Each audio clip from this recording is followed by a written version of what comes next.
We are not attracted to people because of their strengths.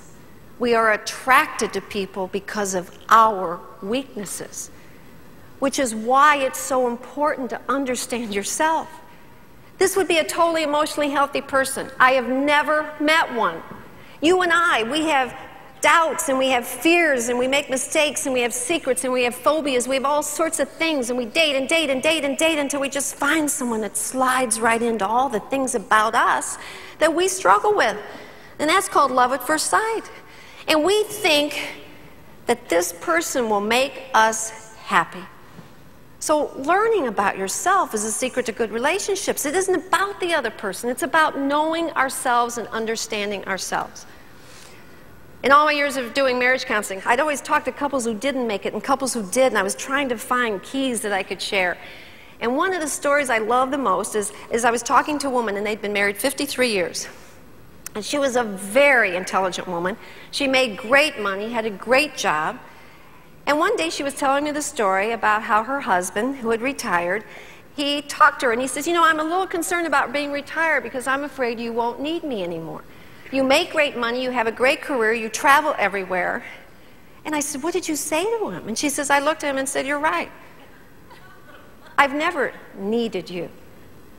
I don't need you for money. I have a job of my own, and I don't need you for constant companionship. I have friends all over, and I don't need you to give my life meaning, she said, because that's not your job to give my life meaning. That's my job.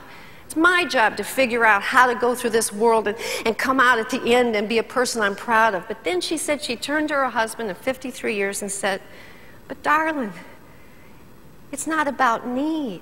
When I'm traveling all over, and I'm someplace, and instead of staying all night at a gorgeous resort, I get on a 2 a.m. midnight red-eye flight, and I come home, crawl into bed next to you at 6 a.m. in the morning. You know why? It's not because I need to be here. It's because this is where I want to be more than any place in the entire world. Ladies and gentlemen, a good relationship, want, need. It isn't about need.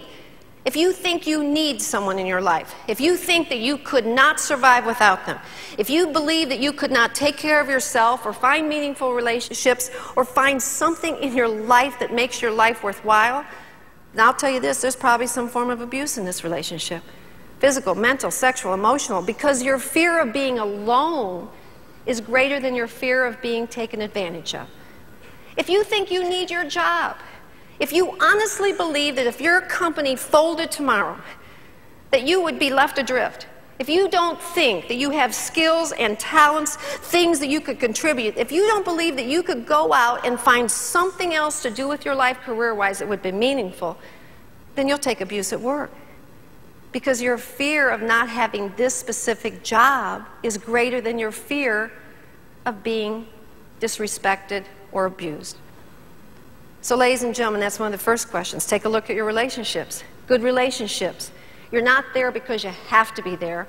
You're not there because you're afraid to not be there. This is where you want to be.